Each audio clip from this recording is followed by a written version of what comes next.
Welcome to Mommy Lail Channel.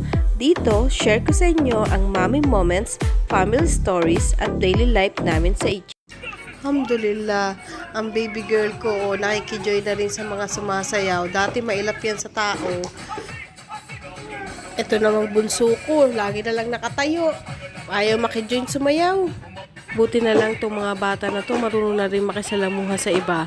Kasi dati kapag may ibang humawak sa kanila, ayun, sobrang iyak, walang katigil-tigil.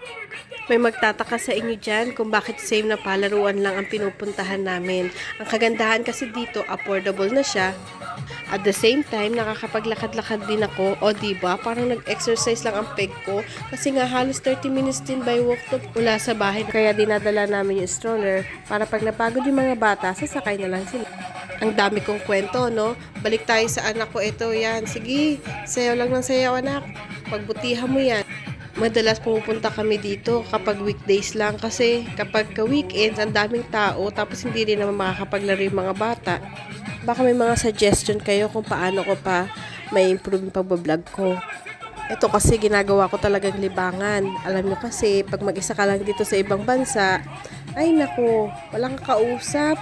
Lalo na yung mga lingwahe namin ay hindi pareho. Gustuhin ko man lumabas, hindi naman pwede. Kasi nga, yung dalawa, ang hirap bitbitin sa labas nito. Ang kukulit. Lalo na pupunta ako ng shop kung ano-anong kinakalikot. Mamaya makabasag pa. Mampapahay, naku ka na lang talaga. O ito si Bunso, pinapatigil na sumayaw ang ate niya. Hinawakan na. Ayun.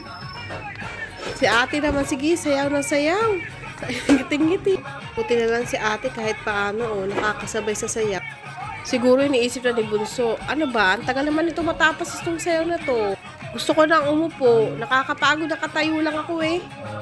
Sige lang ate, sayaw lang ng sayaw. I-clap-claphan mo yan. Sige, sige, sayaw pa. O ayan, si Bunso, di na rin nakapagpigil, sasayaw na. Ayan o. Na yung palarong break. Sabi ng host, bring me a watch daw. Ayun yung daughter ko, binigay yung watch. Tapos ayun, sabay takbo, iniwan pa ang watch doon. Pa siya kung anong pangalan niya, ayaw sumagot.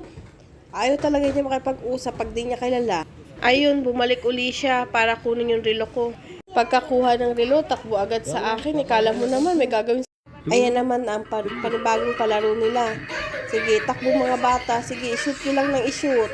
Sige, kuha. Tapos ishoot. Kuha uli. Tapos ishoot uli. Ayan, nanalo na ang team girl.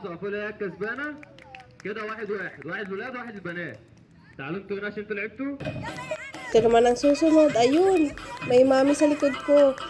Chiri-chiri yung anak niya. Sige, shoot. Sige, takbo pa. Sige, shoot mo. Ayun, yung nanay na nag-cheer, tuwang-tuwa, nanalo yung anak. Ito si ate, tuwang-tuwa ho. Ayan, miting tagumpay eh. Oh. Sige, tayo pa dyan, tayo pa.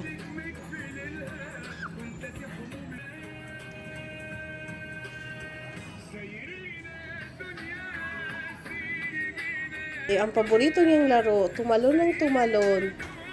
Sige lang, talon. Paborito talaga eh. Dito, pagbigay niyo muna ako ha. Kakanta lang ako ng konti. Hindi niyo masyado maririnig yung boses ko ha. Kanta-kanta lang ng konti.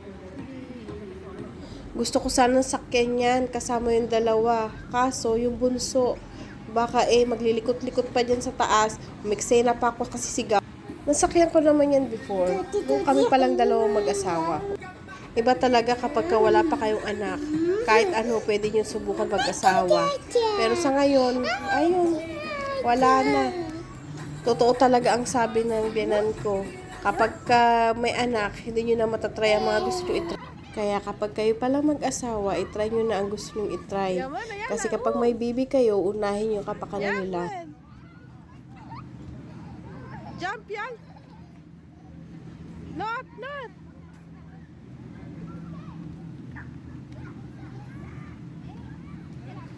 Yan, may bago naman silang na-meet na friends. Ala, si ate friend, no?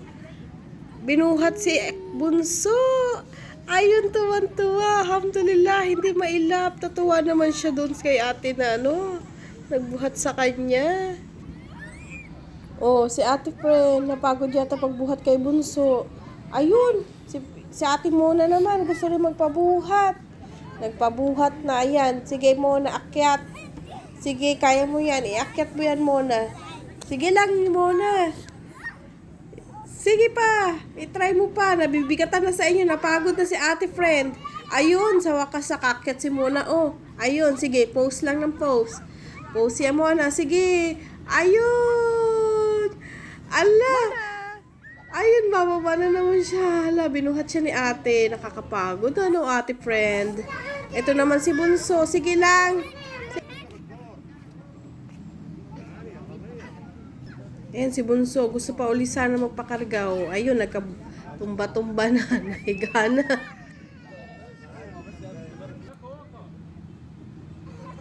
Ang kulit-kulit talaga nito ni Mona. Gusto pa uling umakyat. Nako. Napapagod na nga si ate. Ito naman si Bunso. Gusto rin. Wala, lapit din siya. Sige, Ahmad. Ikot pa. Ikot lang ng ikot dyan. Mag-exercise ka.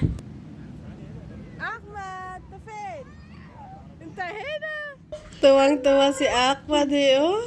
Sige, takbo. Sige, ikot ulit. Sige. Bam! Sige, talon. Talon. Talon. Talon.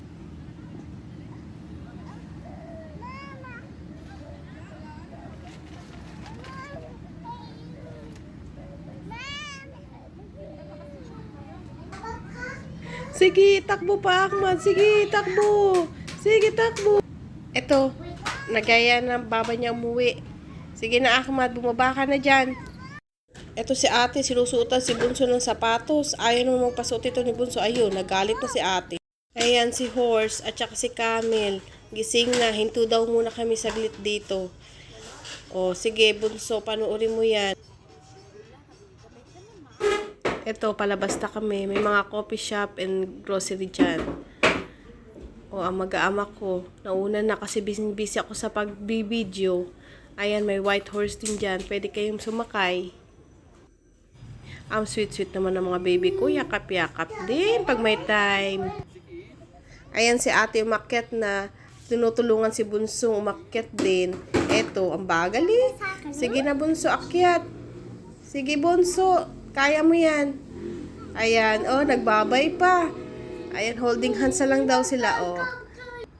Oh, ito na, ang baba nila, nag-aantay. Ito na stroller sasakyan nila. Hanggang dito na lang muna. Naway nag-enjoy kayo sa panunood sa amin. Ingat palagi, and may God bless you all. Thanks for watching. Don't forget to like, share, and subscribe. See you sa next Mommy Vibes with us here in Egypt.